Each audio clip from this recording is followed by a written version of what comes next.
How's it going, everyone? The One MFP here. I hope you're all having a great day today. 21 Pilots released their third single off of their upcoming album Clancy, and it is entitled Backslide. Interestingly enough, this is the third single off of the album, and it's also the third track on the track list itself, and as such, they've pretty much followed that exact order for the release of their singles. Overcompensate is track 1, Next Semester is track 2, and this one here is track 3. So that's definitely an interesting strategy to build up hype for the upcoming album. And on top of that, the idea of a cycle and what it means in the 21 Pilots story has kind of already been established as something that is fundamentally important to this upcoming album. It's going to be one of the major themes. At least that was the information that was relayed in the I Am Clancy video that was used to hype up this upcoming album cycle. With the idea of a cycle in mind, I will say that this track in particular is one that piqued my curiosity. You kind of have to imagine that Backslide is going to somehow refer to the point where the cycle restarts, right? Backsliding is kind of falling back into bad habits or into old ways that you tried to move on from that you're not too happy with. So I'm really curious to see what topics we will touch on in this song. But also on top of all that, this music video is actually directed by Josh Dunn, so I'm also really excited about that. I really want to see where he goes with this music video. So without further ado, let's jump right into this reaction. Nice bike. Ned.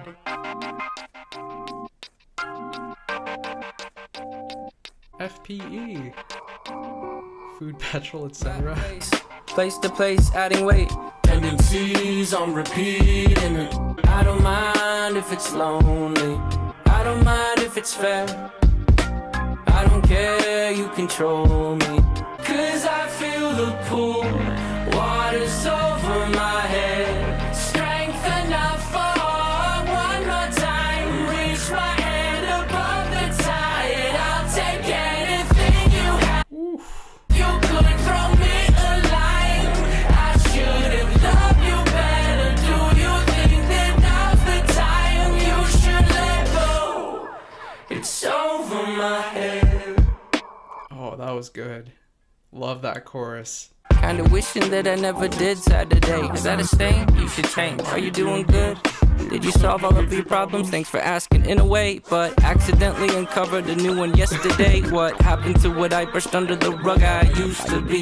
Now I'm drowning in logistics. I don't wanna back. Good deal on that lemonade these days. Water's over my head. Strength enough for one more time. Reach my hand above the tide. I'll take anything you have.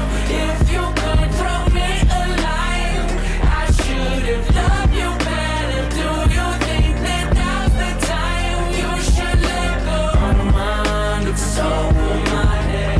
I should have loved you better. Do you think that now's the time you should let go? It's over my head. You should let go. Hey Josh, For my head. one burger? I don't wanna. He ate all the bread? Oh no.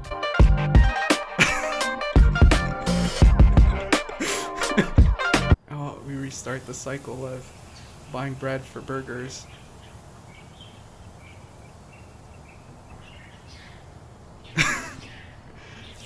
You only made one burger. Oh man, that was a really fun music video, but to touch on the song real quick, oh my goodness, I've got to say that's my favorite one thus far off of Clancy, and that's not to take away from Next Semester or Overcompensate. I listen to both of those tracks a lot, but I'll be listening to this track a lot. Just the way that chorus comes in, the way it hits, the way I don't know, there's something about it that just really draws me in, and I can't wait for it to come around again. So yeah, that's the definition of a hook right there. So I love it. But of course, beyond the hook, the verses themselves are really good. I do want to dive into the lyrics to kind of flesh out what they mean to me a little more, because I was really paying attention to the music video there, and I wasn't paying as much attention to the lyrics this time. But yeah, definitely a really fun music video. I really like the whole concept of it, where, you know, with the verses, you kind of see him going to get those buns for the burgers. Whenever the chorus comes around, he's kind of just stuck in this dark place with rain and leaves flying everywhere. And it doesn't seem like he really knows where he's going because it's in pitch black. With the idea of a backslide in mind, it kind of makes a lot of sense to have that type of scene there for the chorus, because it's like you lack direction in that place, right? Your view is so obstructed, you don't know exactly where you're going. And it's part of the reason you're stuck in this cycle. So big time kudos to Josh on the directing there, because I feel like that was masterfully done. The song itself, like I said, exceptional. I absolutely love this song. So I do want to go ahead and pull up the lyrics now and give you all my interpretation of them, let you know how I read into these lines. All right, so it starts with "I don't wanna," and that's kind of the introduction to the chorus, if you will. Those are the first lines of the chorus, but we don't get the chorus right away, so it's kind of like a teaser to the chorus, if you will. And I like intros that do that, honestly. That it's kind of a personal liking of mine. It's simple, but it can really add a lot to a song, and I feel like it accomplishes that in this song. Then verse 1 comes along, and what we have is rat race, place to place, adding weight, tendencies on repeat in it, benefit from a shoe with no lace, take the seat with the crease in it. Now, I will say that the music video itself did bring me back to Stressed Out in a way, probably just because he's riding around in a bicycle in the streets of some town. And, you know, it is a very different bike from the one in Stressed Out, but still, it had a similar feel, and these lines in particular seem to relate to Stressed Out as well. It's like the stressors that come with responsibilities have added so much weight on him that he just wishes he could go back to a simpler time, that he feels like that would relieve so much stress. And we've come to find with a song like Chlorine or even Pet Cheetah, that stress brings along this tendency to overthink things, and something as precious as his music that could bring him so much joy and happiness could become something that terrifies him as well, because he's overthinking it as much as he does. And I feel like that's partially what he's referring to here. I don't know whether he's actually referring to music itself. That's definitely not explicitly mentioned here. It may be more generally applicable than that. As a matter of fact, if I had to guess, I would say that he's trying to be more general in the application of the idea here. It's not strictly music, but I think the main important takeaway here is that the cycle is explicitly mentioned with the line tendencies on repeat. Also, that last line, take the seat with the crease in it, would imply, I assume, that he's not really willing to take chances when he's in this, at this portion of the cycle. He'd rather take the easier route, the route that has been traveled. I'm thinking that that feels safer to him in that instance. And with safety in mind, we go back to the line right before that, benefit from a shoe with no lace. I'm thinking that just means like there's no commitment there, right? You could slip off the shoe really easily and go in another direction. And have that in mind, you think of morph. That's kind of what I'm getting out of those lines right there. He feels pressure for having to live up to a certain standard, and that pressure causes him to be stuck in a cycle. And when he's stuck in this particular mindset within the cycle, it is difficult for him to commit to anything. And furthermore, it's very difficult for him to innovate, because that just doesn't feel like a safe option. It doesn't feel like that's going to be worthy of anything. Now moving on to the next lines. I don't mind if it's lonely. I don't mind if it's fair. I don't care. You control me, leading me anywhere. I mean, at this point, the you he's referring to hasn't been explicitly mentioned. We could only make assumptions. I feel like the main important thing that I'm taking away from these lines is this idea of loneliness and accepting it. Acceptance has been a major theme in past 21 Pilots songs and in the stories that have been told across albums as well. But in this particular instance, he's talking about accepting loneliness. And another one of those themes that have been important in past songs and past albums is the importance of a strong support system. If he's accepting loneliness, you're kind of assuming that he's going to be isolating himself from that support system. So we may not know who the you is in this context, but it doesn't seem like it's going to be good one way or the other. And then we have the chorus. I don't want to backslide to where I've started from. There's no chance I will shake this again because I feel the pull. Water's over in my head. Strength enough for one more time. Reach my hand above the tide. I'll take anything you have. If you could throw me a line, I should have loved you better. Do you think that now's the time you should let go? It's over my head. So one of the things I found interesting about this chorus is we've gone over this idea of a cycle quite a bit over the course of the past 21 Pilots albums, though it's mainly been from the perspective of being stuck within the cycle, and we've seen that there's ups and downs within that cycle. Here, it's kind of like we're taking a step back from it, or taking a step above it even, and looking at it from a bird's eye view perspective. And it's like you see the cycle as a whole, and he's sick of the cycle. He doesn't want to be stuck in it anymore. He doesn't feel like he could go through it again. This is why there's this importance that's been attributed to the idea of breaking the cycle. He can't start it all over again. He needs something new. And the idea of starting something new has seemingly already been established in this song as something that's very hard for him to do. So it's going to be interesting to follow that idea and to see whether or not it gets fleshed out more and to see where he goes with it. But moving along, another thing that I find to be important that comes out of this chorus is that he mentions the you again, and he's saying, I'll take anything you have. And, based on the lines he was saying before, it does seem like he's looking for some type of guidance. Here he's saying, I'll take anything you have.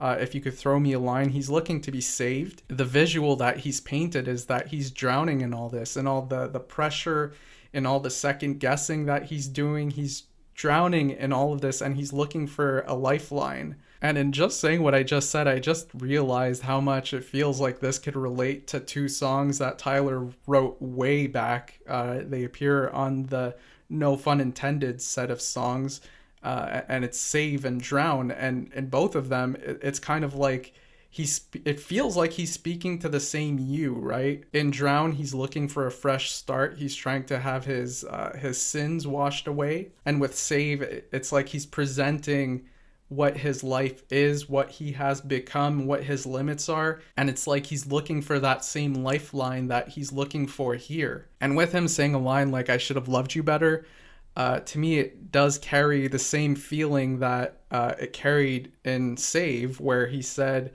I was ashamed to speak your name. It's like he feels this guilt that he's turning to this you in this instance because like he's at a low point, and when he was at his high points, he didn't really look to this you for anything. So yeah, to conclude how I think of this chorus, it's like he's looking to be saved because he's in a difficult spot, but he doesn't necessarily feel like he's worthy of being saved. And moreover, he does feel guilty for even asking because of the circumstances. He hasn't really turned to this person in other circumstances where things were better. So he feels a bit selfish even doing this, but that's where those ending lines are important. Do you think that now's the time you should let go? It's over my head. He's referring to the water. It's over his head. He's drowning here. He really does need that help. So has he really been so bad that he's undeserving of the help? I feel like for me, that's where this song differentiates from what he was saying back in the day in those No Fun Intended songs. There, it felt like he was questioning it a little bit more. It felt like he was unsure of what his worth was. Here, it's like, yes, he feels guilt for doing this, for turning to this person, but at the same time, he feels like he is deserving of help. Back on Save, he literally said, I deserve for you to turn me away. Here, it's like the complete opposite. It's like, is this the time for you to be turning on me? So that's a really interesting thing to see evolve over time, over a lot of time, because this literally pre-exists 21 Pilots. So that's really fascinating to me. But let's move along to verse 2. Bad place on $100 base. Kind of wishing that I never did Saturday. Is that a stain you should change? Are you doing good? Did you solve all of your problems? Thanks for asking in a way, but accidentally uncovered a new one yesterday. What happened to what I brushed under the rug? I used to be the champion of a world you can't see. Now I'm drowning in logistics. So when I was listening to the song, I didn't realize he said the kind of wishing I never did Saturday line. When he said bad place on $100 base, I thought he was referring to like him in in his early days. He was kind of reminiscing in a way. I suppose if he's talking about Saturday, he's still technically kind of reminiscing, but I don't want to go off on a tangent here. He wishes he never did Saturday. I don't know why. I really enjoy that song personally. I actually heard it the other day while going to pick up food. I was playing like outside a restaurant and it brought me a lot of joy. So please don't take away Saturday. You're unable to do so, but don't feel bad about that song. I love that song. But it's interesting that he explicitly refers to Saturday in the lyrics here because, we talk about a cycle being mentioned within 21 Pilots songs and albums. Saturday is one of those songs that explicitly refers to the cycle. Or maybe not explicitly, maybe it's more implicit because I don't think he uses the word cycle in it, but he's talking about the week and what it looks like for him and what happens. It starts again and he's stuck in that same process. And, he follows up with lines here. Is that a stain you should change? In Saturday, I think it's Jenna that says that he should change his clothes. He should keep things fresh. Keeping things fresh, as per this song, is something that's really difficult for him when he's stuck in this place because he feels so insecure about anything that's novel. And to extend that idea a little bit further, and by further, I'm also talking about further into the past, I was talking about Drown.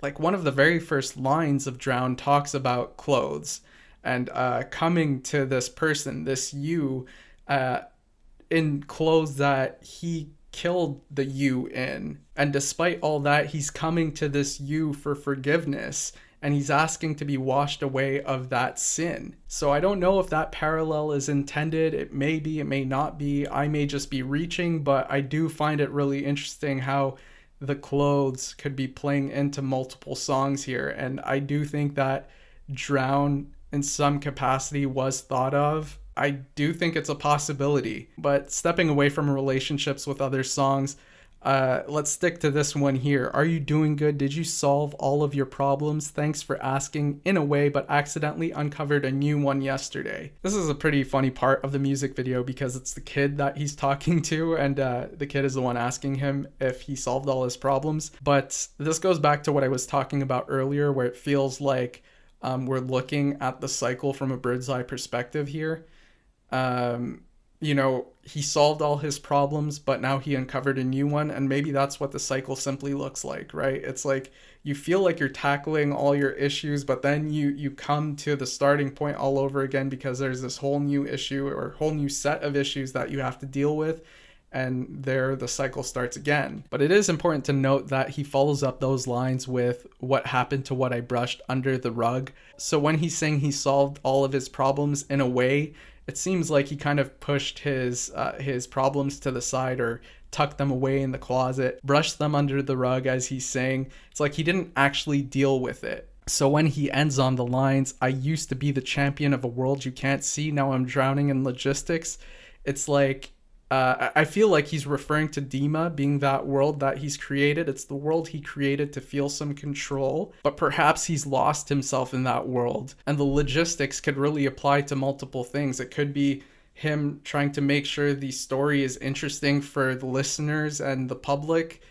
And it could also be making sure that what he's saying, what he's portraying within the story actually aligns with the things that he's feeling, because maybe now what's happened with so much attention being put on Dima, maybe the narrative has taken a precedence over the actual purpose of the story, which is him trying to overcome all of these things, all of his fears, all of these negative thoughts. Maybe he lost control of the world that he created to give himself control. And I feel like there we're going right back to the cycle. We saw it with Chlorine where something that he turned to give himself power, that being music, it turned into something bigger than he could have ever imagined. The music is now how he provides for his family. The music is now how he connects with the fans.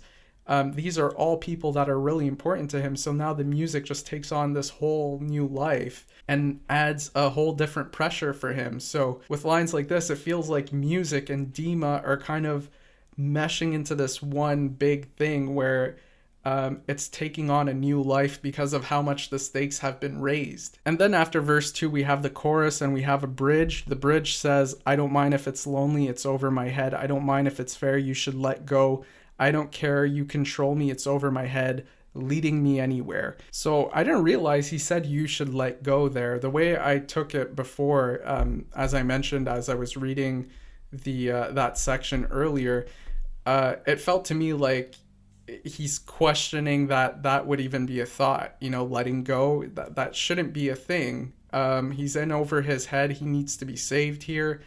It is okay for him to turn to someone for help in that instance. He's going to have the self-compassion to tell himself that he is deserving of that help. So he's not going to feel guilty to the point where he's not going to ask for help. But perhaps that idea still stands in the sense that he's saying, I don't mind if it's fair, and it's contrasted with you should let go. It's like if fairness were the deciding factor or the function that would decide whether or not this person would let go, they would let go. But here he's saying he doesn't care whether or not it's fair. So I think to me it still feels like what I was saying earlier, just maybe in a slightly different way. It doesn't matter whether or not it's fair. It doesn't matter whether or not he fully feels like he deserves the help. He's going to ask for it. And with him ending on, I don't care, you control me, leading me anywhere, it's like this is what he's offering in exchange. But in a way, I do find those lines to be a little bit dichotomous as well, because here it's like he's turning to this you when feeling defeated, right? And I've already referred to the songs that it feels like he's done similar things in. And it felt like he was talking to, a higher power. He was looking for a savior. But you could also say that in Jumpsuit, it feels like he was saying that he would be willing to be led somewhere. In Jumpsuit, though, it's Blurryface or Nico that he's surrendering to, but he's not fully surrendering. He's saying that he would have to be completely defeated. You would have to take away the things that are so important to him, the music, his voice. You would have to take away all of that from him, and then he would be willing to go. Well, in this song, in Backslide, it does feel like some of that stuff is being taken away from him, just from the sheer pressure that it brings. So is he surrendering himself to something good or bad? And I feel like that may have been the idea here with the song. It's like, with the music video itself, I already mentioned that when the chorus comes around, it's like he's stuck in this dark place and he doesn't really know where he's going. I don't think he can know where he's going. It's pitch black. So there's a lack of direction. There's a lack of perspective. And I feel like that's the idea here. He's at this low point. He's reaching his hand above the water to be saved. He doesn't know specifically who is saving him. He doesn't know if it's a force of good or bad. He doesn't know if he's going to be led in a good direction or a bad direction. But in this moment, he just needs to be saved. I think that's one of the main important ideas that makes this song so important in the context of this story. And it's what makes this song so significant to the story. It's like he's drowning so much in this pressure and this second guessing and this overthinking. And, he can't see who's saving him. He can't see what's saving him. He just knows that he's reaching out and at some point he's saved and then he moves on and he's still stuck in this cycle. No matter what it is that saves him, whether it's a good thing or a bad thing, it's like at some point along the way it turns into bad, even if it's good. And if it's bad, he finds a way to make it good. So I think that's my main takeaway from the song here. It's like we have this you that's so ominous, right? Like he's not truly defining who the you is. And with him talking about control and the way he's talking about it, it does feel like it's a negative in a certain way. But you could also see how it's positive because he feels the need to be saved, right? But he's so vulnerable here that you feel like he's going to get taken advantage of. And with the album being entitled Clancy, and Clancy being this really important protagonist in the story of Dima, the you just feels like it could very much be Nico again. So we're definitely wary of that, but this you could also be something way bigger, way stronger, much different than Nico. We're just left wondering at this point. And I think that's what's intended with the song to a certain extent. That's partially why it's track 3. It's partially why it's the 3rd single. It's partially why it was released a month before the album is being released. So I'm really intrigued to see what comes next here in the story. But, keeping it strictly on topic with the song itself and not looking into the lore or anything related to Dima or Nico or any of that, the idea still stands. Who is the you? Why is he willing to surrender himself to this you that he's referring to in the song? Is it good or bad? Does he know whether it's good or bad? He can't quite see who he's reaching out to for help. He's just hoping to be saved, and he doesn't quite know what direction he's going to be led into after that. He's just hoping he doesn't backslide and fall right back into this cycle. That said, because of the verbiage used here, it does feel like this is all part of the cycle. No matter what it is that saves him, because he's surrendering himself in this way, it's just part of, the problem. And I'm definitely interested to see how much that idea gets fleshed out. But yeah, that pretty much concludes it for my reaction, my analysis of this song and the music video. I'm happy I finally got to listen to this. I'm reacting to this on Saturday, April 27th. I haven't been able to, sit down here and film a reaction, so I haven't listened to the song yet up until this point. This song came out like 2 days ago, so I've been trying to avoid it as much as possible. So I'm glad I finally got to listen to it. I love this song, love the music video. I'll be watching the music video more. I'll be listening to the song a lot more. Very much looking forward to the album release. It's been pushed back a bit. It's being released on May 24th, I believe it is. Reason being, there's all these music videos that they're trying to drop on the day of the release, so that's going to be a very exciting day. I don't know if all the music videos are going to be released at that point or if there's going to be like one released between now and then. Either way, I'm very much looking forward to whatever is to come. But yeah, that does it for this video. I hope you enjoyed it. Thank you so much for taking the time to watch it. I truly appreciate it. And I will see you all next time. Have a great day, y'all.